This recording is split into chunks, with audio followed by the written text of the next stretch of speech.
எவளே உனது இருவிழி முன் பழரச குவளையில் விழுந்த எறும்பின் நிலை எனது நிலை விலக விருப்பமில்லையே பூவே அதிசயனே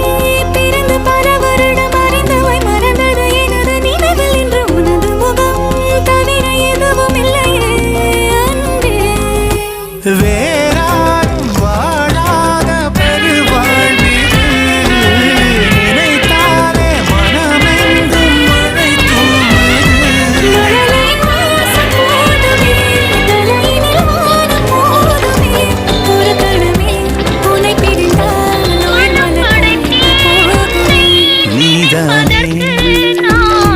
பொஞ்சதி